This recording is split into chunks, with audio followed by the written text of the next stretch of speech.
At my wedding, my stepmother insulted me. But then my groom took the mic and changed everything. My name is Haley. I'm 26 years old, a school teacher, and I've always dreamed of a simple, happy life. I grew up in a small town called Greystone Hills, raised by my dad after my mom passed when I was only 9. He remarried 2 years later to a woman named Diane. That's where everything changed. Diane wasn't evil in the beginning. Or maybe she was just hiding it well. She smiled a lot, brought home gifts, baked cookies, but something always felt fake.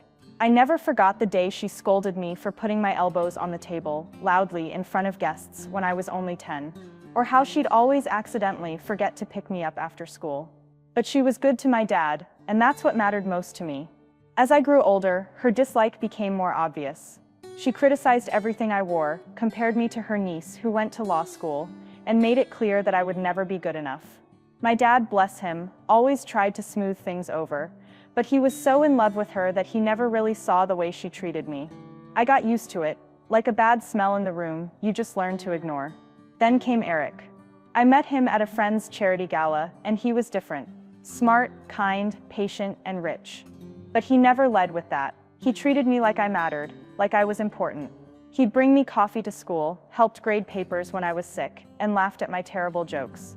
It didn't take long before he asked me to marry him. I said yes with tears in my eyes, not just because of love, but because I thought I was finally stepping into a new life. One without Diane. But I was wrong. The wedding was planned in 6 months. We didn't want anything too fancy, just something small and meaningful at a beautiful vineyard in Ridgefield Valley. Diane, of course, offered to help. And by help, I mean she tried to take over everything. She wanted control over the guest list, the food, even my dress. She told the florist to change the colors I picked because they were too childish.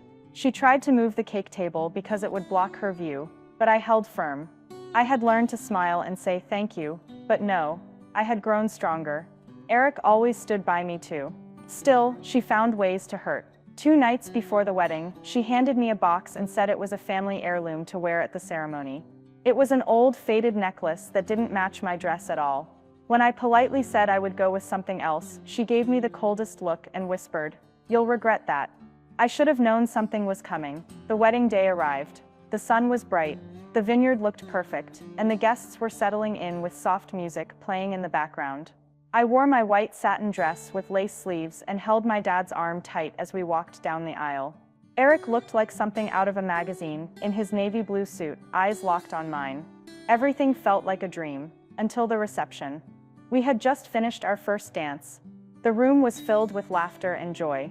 People were clapping, raising glasses, snapping pictures. The DJ announced it was time for family speeches, and Diane practically ran to the mic. I felt a chill. She stood under the glowing lights with a fake smile and tapped the mic. "Hello everyone, I'm Diane, the proud stepmother of our beautiful bride." Polite claps followed. I stayed calm. She cleared her throat, then looked at me. "I just want to say how happy I am for Haley. It's amazing to see how far she's come, especially since she was such a difficult child. Always stubborn, never listening, always thinking she was better than others." The room grew quiet. I froze. She continued. "I remember when she failed her math class in high school and blamed everyone but herself, or how she once cried because her prom date canceled on her. Poor thing. But look at her now, all grown up and finally married. Maybe now she'll stop being such a disappointment." There was a pause. A long, horrible pause. People started murmuring. I could feel the sting behind my eyes. My heart was thumping so hard I thought it would tear my dress. My hands shook. I looked at my dad. His eyes were wide. He looked lost. I looked at Eric, and that's when something unexpected happened. Eric stood up. He walked toward Diane calmly, took the mic from her hand, and looked her dead in the eyes. "Thank you for that," he said with a slight smile. "Now, if you don't mind, I'd like to say something." The room went silent. People held their breath. He looked around at the crowd. Then he looked at me. I wasn't planning to speak just yet, but I think it's important I share something that I've kept private until now. Something that will change how many of you see this beautiful woman right here. Diane's face tightened. Eric's voice grew sharper. "This is about the truth, about kindness, and about why we should never judge someone by the lies others tell." I blinked, unsure of what he meant. And then he said one word that made Diane turn pale. He said, "Investigation." The air cracked like thunder. The guests leaned in. Some gasped. Diane opened her mouth, then closed it. I stared at Eric, heart racing. "What investigation?" Someone whispered from the crowd. Eric raised a hand. "Oh, we'll get to that. But first, let me tell you all what Diane really did, and why today is not just a wedding, but the beginning of something she never saw coming." The music had stopped. The servers stood frozen. My dad slowly sat back down. I swallowed hard. Something big was about to happen. And whatever it was, it had Diane trembling. Eric turned to face the crowd again, holding the mic like he had rehearsed this moment for months. "Before I tell you what Diane did," he said, his voice calm but firm, "I want you to understand something about Haley. She is the kindest, most honest person I have ever met. She grew up without her mom. She faced more judgment than anyone should ever face from someone who was supposed to love her, and she still turned out good. Strong, decent, and today she walked down the aisle smiling, not knowing that the woman standing here," he pointed gently at Diane, "had been hiding something big, something wrong, something illegal." The crowd stirred like waves crashing against rocks. Someone dropped their fork. I heard a glass clink. Diane was frozen, pale. Her hands clutched the edge of the table like she was holding on to it for dear life. My heart pounded in my ears. I wanted to run up and grab Eric, ask what he meant, stop him before this got worse. But something inside me whispered, "Let it happen." Eric pulled a folded piece of paper from his jacket pocket. He raised it up. "This," he said, "is a copy of a financial report. It was sent to me anonymously. At first I didn't believe it, so I hired someone to dig deeper. I wasn't planning to bring it up today. I really wasn't, but Diane gave me no choice. You don't humiliate my wife on her wedding day and expect me to stay quiet." He turned back to Diane. "Do you remember 3 years ago when you told everyone you started a small home decor business?" he asked.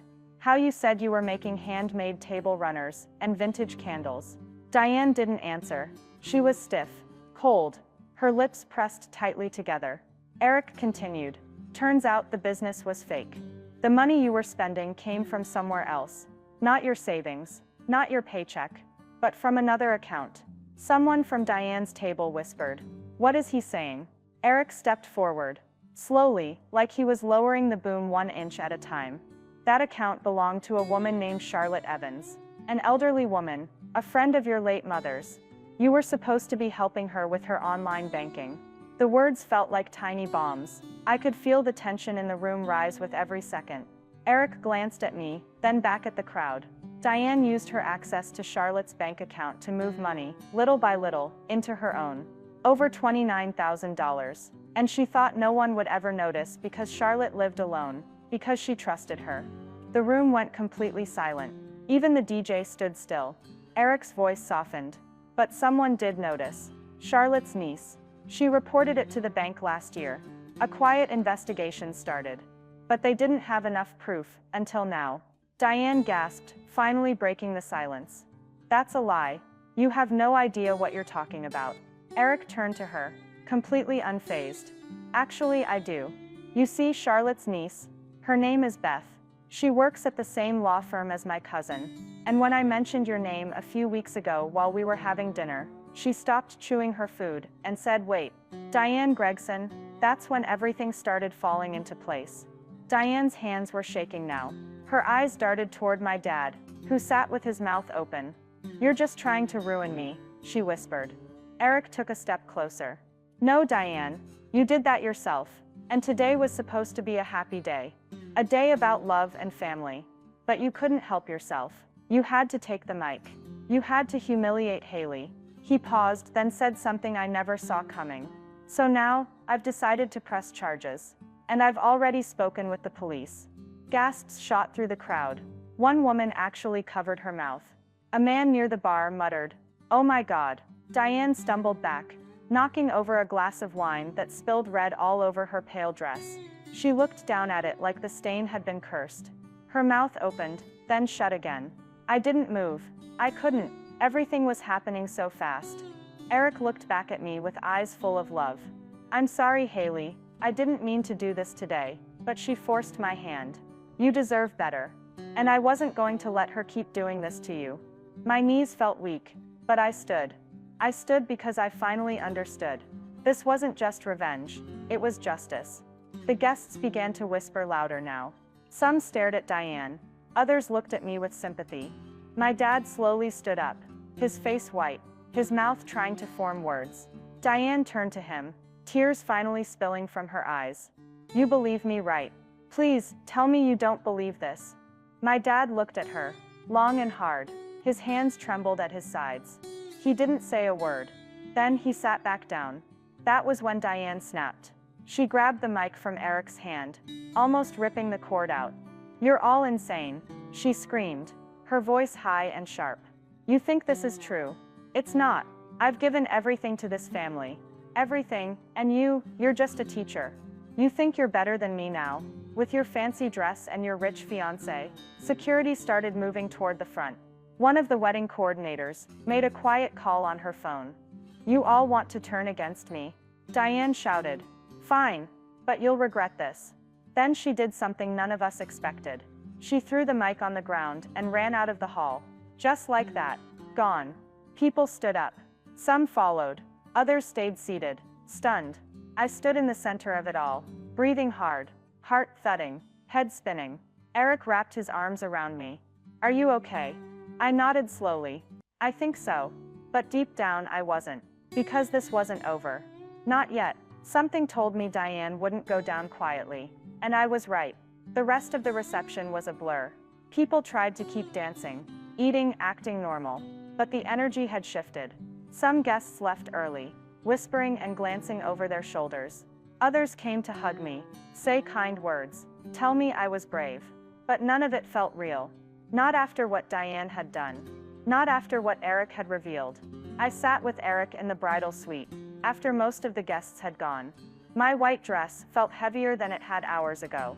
My curls had fallen loose around my face. My hands were cold, even though the room was warm. I still can't believe she did that, I said quietly, staring down at my lap. She actually tried to steal the spotlight at my own wedding. Then you turned it around. I don't even know how you kept that secret for so long. Eric rubbed my back gently. I didn't want to ruin your big day. But when she started saying those things, Haley, I couldn't just sit there. I looked at him. You didn't ruin anything. She did. There was a knock at the door. It was my dad. His eyes were tired. He stepped in slowly, his head slightly bowed, like he was carrying a boulder on his shoulders. Can I talk to you too? He asked. Eric nodded, then stood up to give us space. I'll wait outside. Dad sat next to me. He didn't speak for a few seconds, just stared at the floor, like it held all the answers he couldn't find. I don't know what to say, he finally whispered. I had no idea. I trusted her, Haley. I loved her. I know, I said. And my voice cracked, even though I didn't want it to. I loved her too once. Before she changed. Before she made me feel like trash every time I walked into a room. Dad looked up, eyes red. You should have told me how bad it was. I tried, I said quietly. But you were always looking the other way. You didn't want to see it. He covered his face with his hands. I'm so sorry. I should have protected you. From the beginning. For a moment I didn't say anything. I just leaned against him. Even after everything, he was still my dad. I didn't know how to forgive him yet. But maybe this was the start. Later that night, as the staff cleaned up the reception hall, and we packed our bags to leave for the honeymoon, I saw something strange. A white car, parked across the street, headlights off, engine running. I squinted through the hotel window. I couldn't see who was inside, but something told me, Diane. Oh! Eric came up behind me. What are you looking at? I pointed toward the street. There's a car. I think it's her. Eric looked. Maybe, or maybe it's nothing. But it wasn't nothing. Because when we came out to the parking lot 10 minutes later, Eric's car had a long, deep scratch across the side. And my name, Haley, was written in dirt on the windshield. That's when I knew. She was watching. She was angry. And she wasn't done. Eric called the police to file a report. They sent someone out, took pictures, asked questions. But there wasn't enough proof yet. No cameras. No witnesses. Still, I knew it was her. The next morning, we left for a short honeymoon. Just 3 days in a cozy lodge near the lake. Away from everything. I tried to relax. We hiked. We cooked together. We played board games. And took silly pictures in the woods. But every time my phone buzzed, I jumped. Every time a car passed by, I turned my head. I had a gut feeling. Diane wasn't finished. Her pride was too big. And she'd been embarrassed in front of everyone she knew. She would want payback. And she found her way back in. When we returned from the honeymoon, we walked into our apartment and found the front door slightly open. Eric tensed. "Did you leave it unlocked?" "I don't think so," I whispered. We stepped inside slowly. At first glance, nothing looked broken. No shattered windows. No mess. Then I saw it. Our wedding photo, one of the big framed ones we hadn't even had time to hang up yet, was lying on the floor. The glass was cracked, and someone had used red lipstick to write across it. "You think you won. But I never lose." I froze. Eric stepped in front of me, pulled out his phone, and took a picture. "She broke in," I whispered. "She was here." Eric nodded. "She's trying to scare you." "Well," I said, my hands curling into fists. "It's working." The police came again. Another report. Another set of fingerprints taken. But she was smart. No cameras in the hallway. No real evidence. They couldn't arrest her based on suspicion alone. And that's when I decided, if the law couldn't stop her, I would. It wasn't just about protecting myself anymore.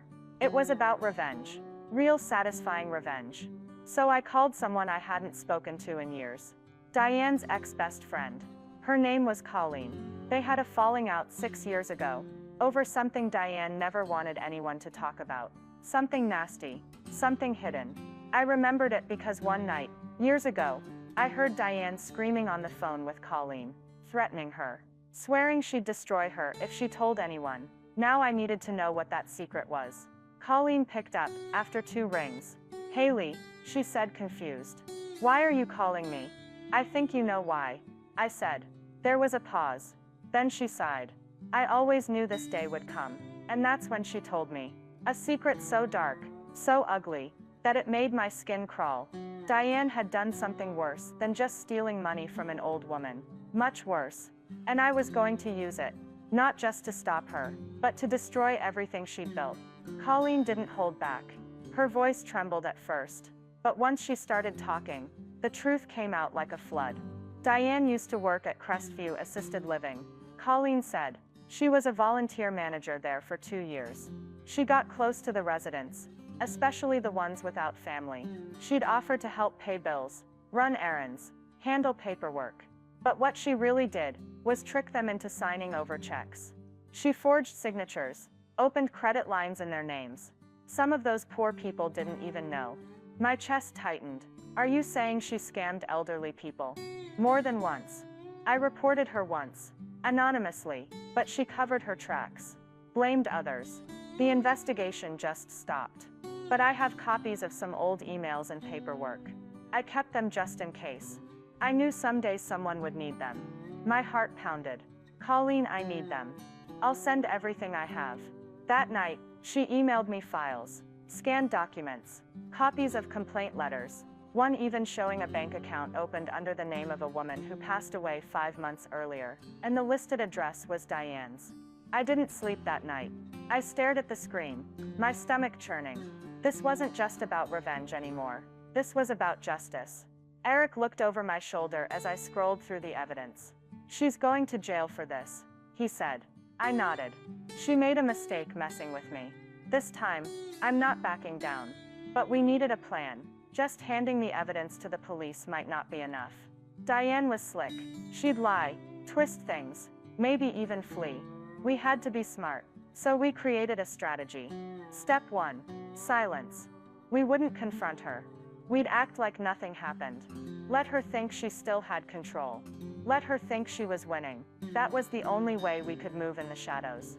Over the next few weeks, I collected more. Talked to old coworkers who'd seen things but never spoke. Found 2 other families who suspected she'd done something shady with their grandparents, but never had proof. We were building a case. And all the while I played my role. I posted happy pictures. Sent a thank you text to Diane for attending the wedding, acting like I didn't know a thing. She replied with a fake smile emoji. And of course, sweetie, you looked beautiful. The nerve. One evening, a letter came to our apartment. No return address. Inside was a single printed photo. It was me. Oh. Standing outside the grocery store 2 days ago, pushing a cart. There was a red circle drawn around my face. No message, just that image. I showed it to Eric, my hand shaking. She's stalking me. He took it from me, jaw clenched. She's trying to scare you. But she's getting sloppy now. That's good. Sloppy means desperate. We turned it over to the police again. Another report. More notes.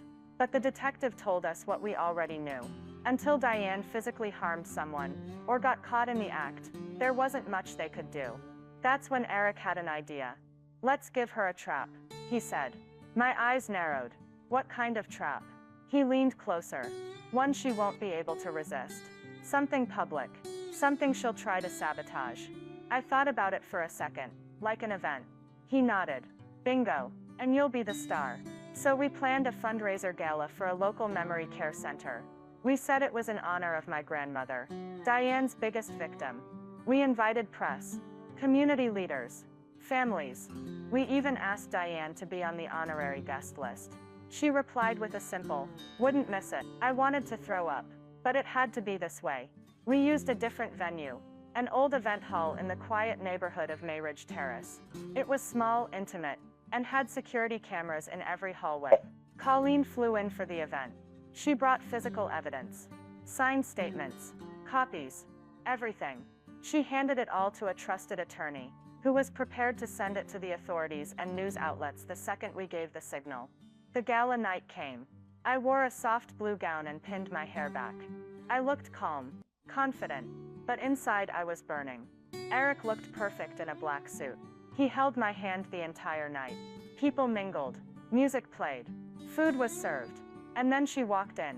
Diane, wearing a gold sequin dress and a smug smile. People smiled at her, shook her hand. She still had charm, still had that act. But tonight the act would end. Colleen and I pretended to talk near the punch table. Diane spotted us and walked over. Well, she said, lifting her glass. Look who the cat dragged in. Colleen smiled politely. Diane, you look shiny. Diane snorted. Better than your tired scarf. Still holding on to those wrinkles. I clenched my jaw. Colleen stayed calm. Some of us age gracefully. Others cheat karma until it catches up. Diane's eyes narrowed. What's that supposed to mean? Colleen just smiled. Diane walked away, clearly annoyed. Her charm slipping just a little. Eric leaned toward me. She's rattled. I nodded. Let's push her. We announced a surprise auction. A framed portrait of my grandmother, the very woman Diane once stole from, was unveiled. All proceeds would go to a memory care foundation. People applauded. Diane's face paled. Then she stood up and clinked her glass with a spoon. May I say a few words? I froze. Eric tightened his grip on my hand. Let her, I whispered. Diane stepped forward, microphone in hand. She smiled at the crowd. And then she said, it's so wonderful to see this tribute. But I think it's only fair we share all the truths about the past, including what really happened between me and Haley's grandmother. The room went still. I held my breath. Diane looked directly at me. She wasn't some poor, helpless woman. She was confused, yes, but she gave me that money. She trusted me. I helped her. I did more for her than her own family did. A few people gasped. Eric stood up slowly, and then he walked over to the microphone. I'm so glad you said that, he said calmly. Diane blinked. Excuse me. Eric reached into his pocket and pulled out a flash drive. I have audio of you saying the exact opposite, boasting about what you stole, bragging about how easy it was. The crowd started murmuring. Eric looked toward the sound booth. Play it. The technician nodded. Suddenly Diane's voice echoed through the room. They never even noticed. The old bat didn't remember what day it was, let alone where her checkbook went. I could have emptied the whole thing and no one would have known. Diane froze. Her drink slipped from her hand and shattered on the floor. I stood. This is what you did, I said clearly. To my grandmother. To others. And tonight, everyone gets to hear it. The crowd erupted. Gasps, shouts, phones coming out. And then the police walked through the door. We had called ahead with a tip. And now, with the evidence broadcasted in front of dozens of witnesses, they had enough to move. Diane Matthews, the officer said, "You're under arrest." She screamed, "No, this is a setup. This is a lie." But the cuffs clicked shut. And as they walked her out of the hall, her face twisted in rage. She turned back to me, red with fury. "This isn't over." I smiled. "Oh yes it is." And that was just the beginning. Diane's arrest was only the beginning of a story that would play out in front of the entire town. The weeks following the gala were filled with chaos, and as much as I wanted to savor the moment of watching her get led out of the venue in handcuffs, I knew that it wasn't over. It was only just beginning. The media picked up the story quickly. News outlets covered it like wildfire. "Local woman's stepmother arrested for elderly fraud" was the headline on the front page of the Mayridge Gazette the following morning. The story was everywhere, on the radio, in local chat rooms, and even discussed on the evening news. Diane's face, red with rage as the officers walked her out of the hall, was replayed over and over again. But there was something else in those videos. Something that made my heart race with a mixture of anger and excitement. The confession. The audio from the night of the gala was undeniable. Diane had bragged about what she'd done. It was the proof everyone needed to finally see her for who she really was. And soon enough, the law would catch up with her. I spent the next few days glued to the news, waiting for the next update. Eric kept reassuring me that we'd done the right thing.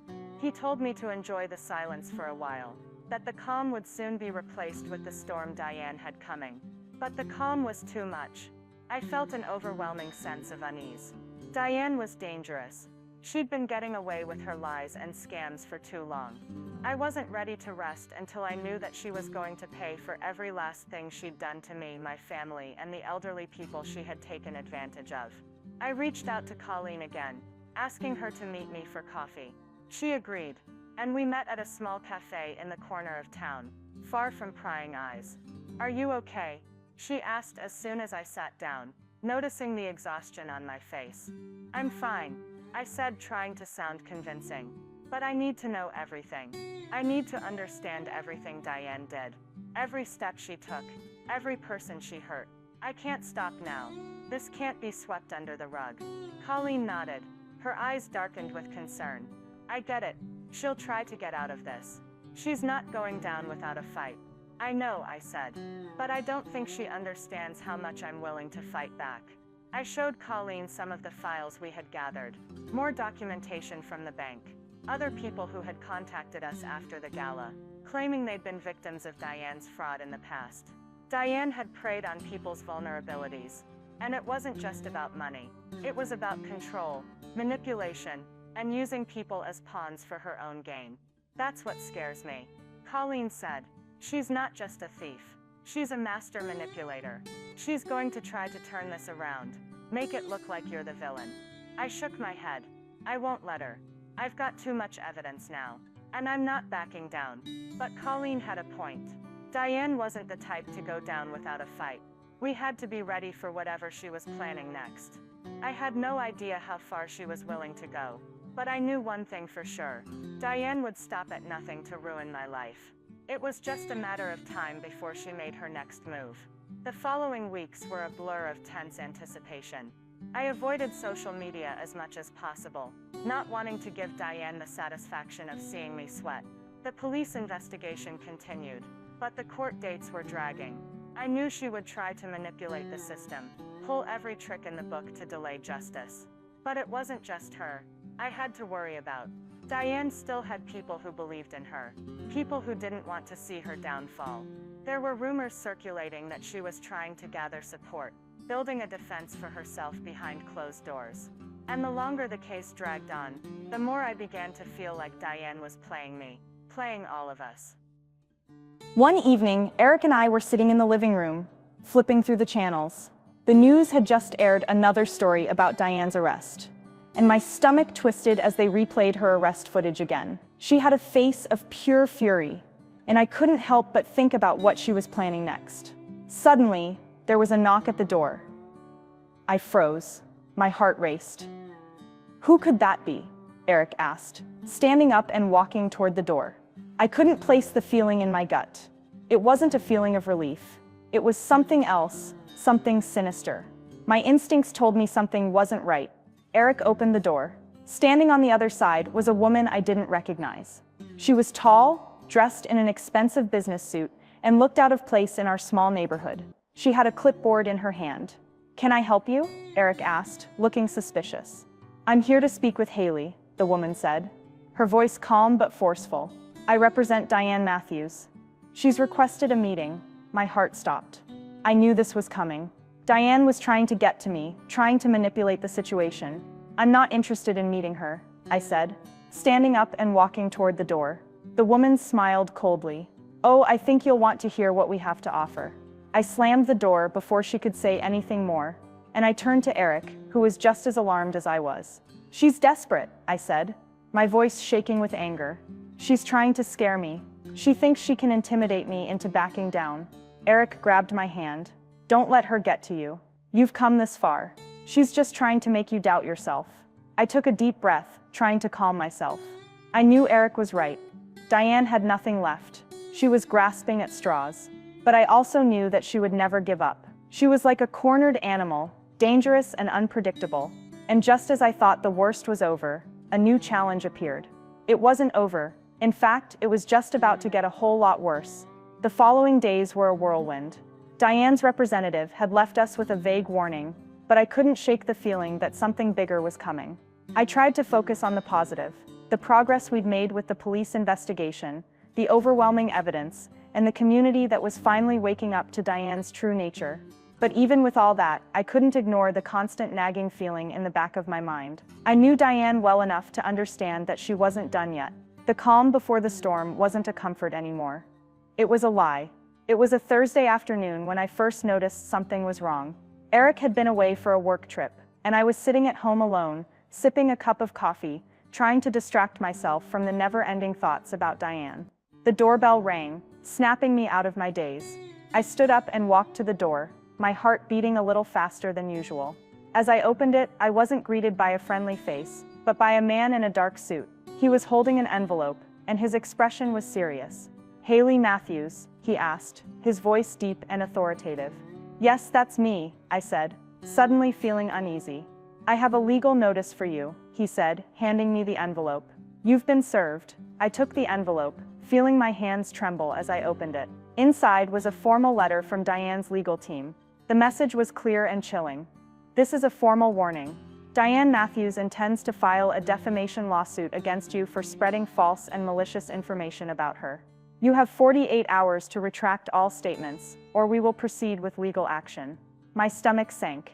I stared at the letter, unsure of what to make of it. Diane had been arrested, but now it seemed like she was trying to turn the tables. She wasn't just fighting back legally, she was trying to destroy my reputation in the process. I slammed the door shut and crumpled the letter in my hands. Anger flooded my chest. How dare she try to do this after everything she'd done? She was the criminal here, not me. But that wasn't all. I flipped the letter over and saw the second page. There in bold print was a list of demands. Cease all public statements immediately.